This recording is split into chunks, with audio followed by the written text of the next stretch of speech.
I evo kako nas Duh Sveti preko crkve uči da se kajemo ili da se molimo. U konkretnom slučaju nedelja mitara i fariseja je škola molitve. Kako se moliti i kako se ne moliti. Kaže,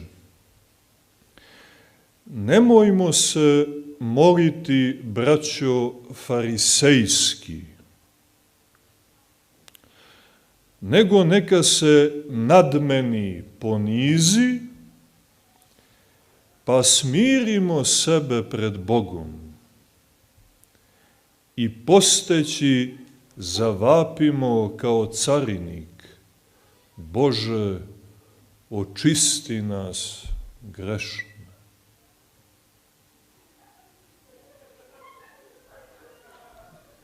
I to je to. Spakovano.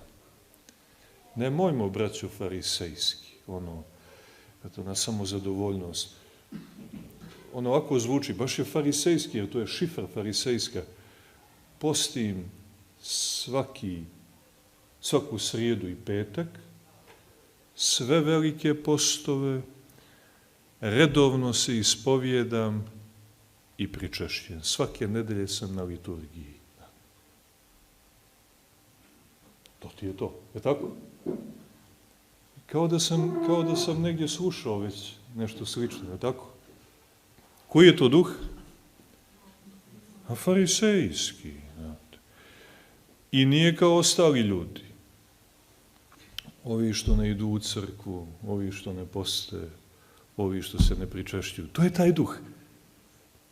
A da je slušao crkvu i da se učio od nje, znao bi da ne valja tako i da Bog ne voli tako.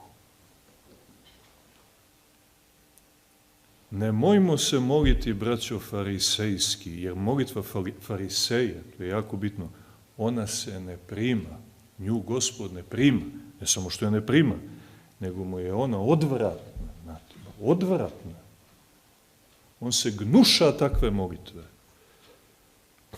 To je molitva gnevljivca, gordeljivca, osuđivača, zlopamtljivca. Nema nikakve molitve tu. Onoga koji samoga sebe uzdiže, razumijete, do levitiranja.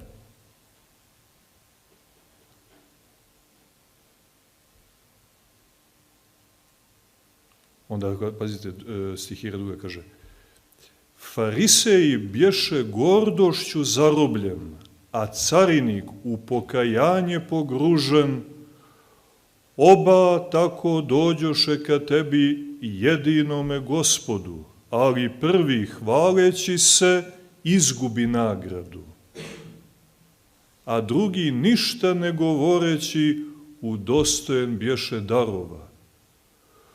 U uzdisajima carinika utvrdi i mene, Hriste Bože, kao čovjekoljubiv. U uzdisajima carinika misli se, Bože, milostiv budi meni grešno.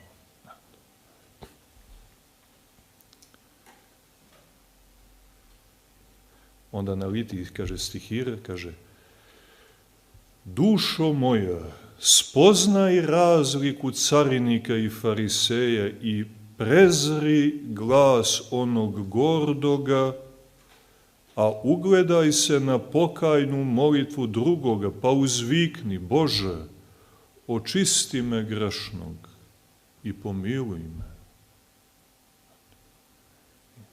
Škola molitve.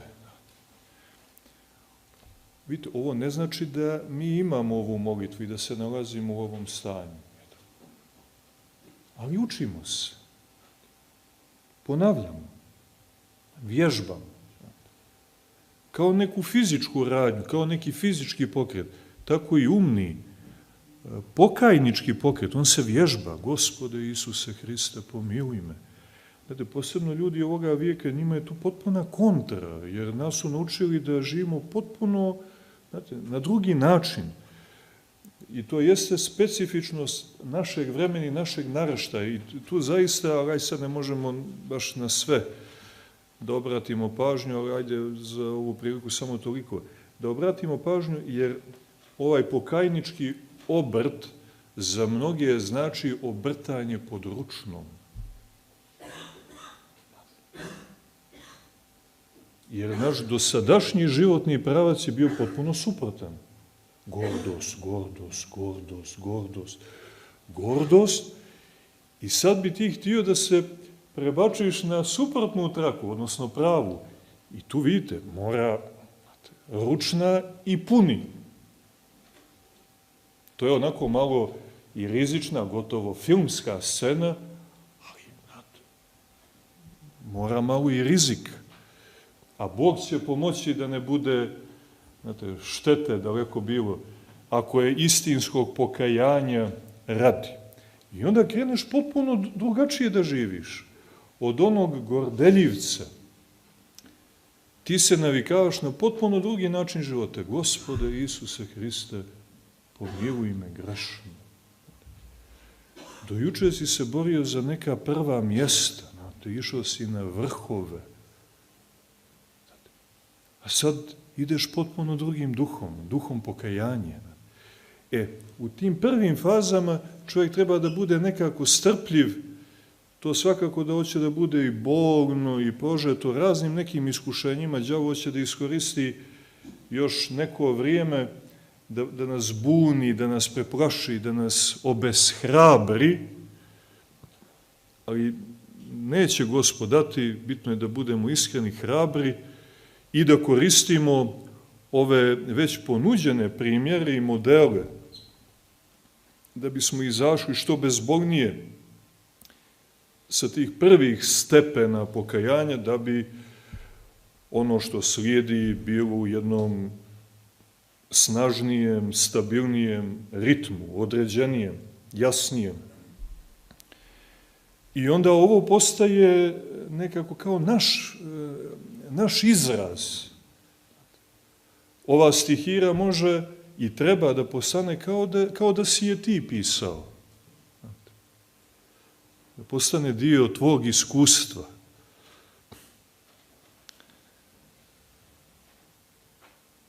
Kaže, mojim očima, pazite kakav je to stil, to su sveti pjesnici, znate, ovo nije ono bilo ko, sveto, pročišćeno. Nema onog strasnog, sujetnog što privlači pažnju ostrašćenog slušalca, za razliku od svjetske poezije, mada danas, ko sluša više i svjetsku poeziju, danas smo svi na električnim stolicama, razumijete? Pod visokim naporom. Nema više ni tih zavodljivih rima svjetske poezije. To u crkvenoj poeziji nećete naći.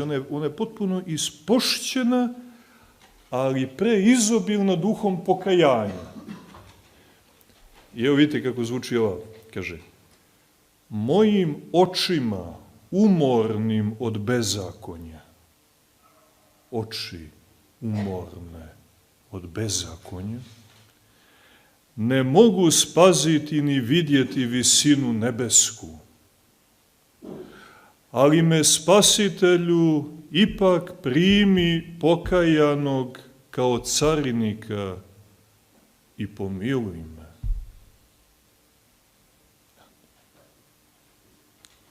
I sve se prepušta tajni srca. Ovo je dovoljno koliko riječ može, a ostalo, znate, prelazi u tajnu pokajničkog ćutanja.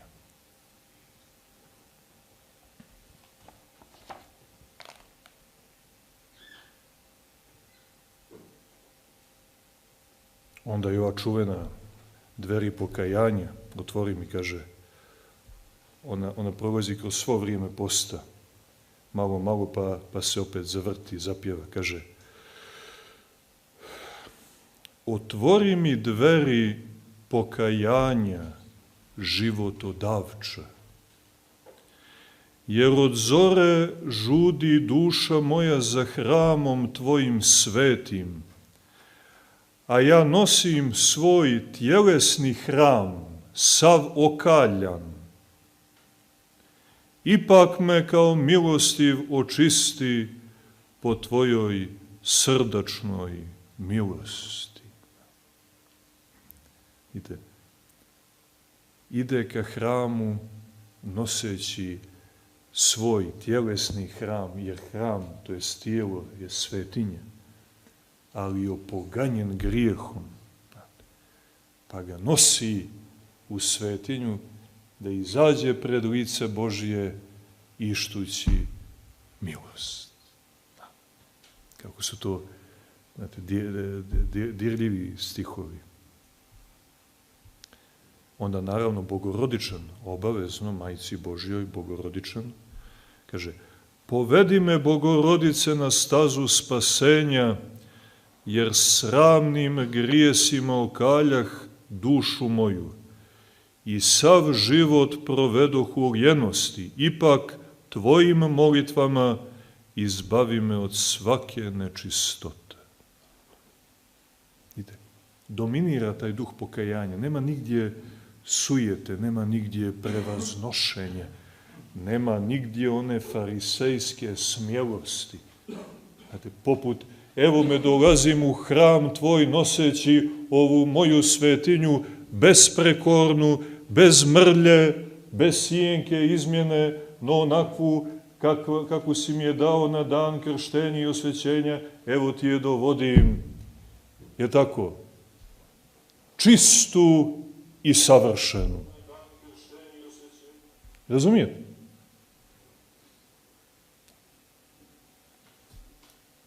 To ne može ovdje da proći.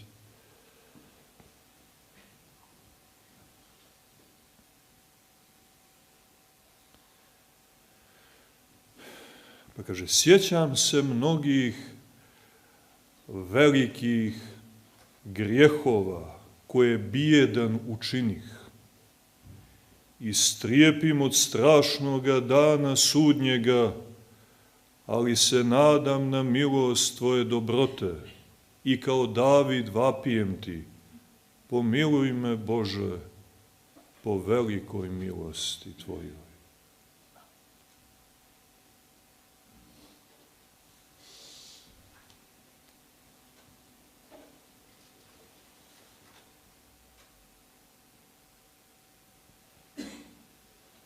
Pa onda slava, prva pjesma kanona, kaže: kao carinik jecam i neutješno naričem, ali Gospode, sada pritičem tvome milosrđu, pomiluj me da od sada u smirenju svoj život provedem.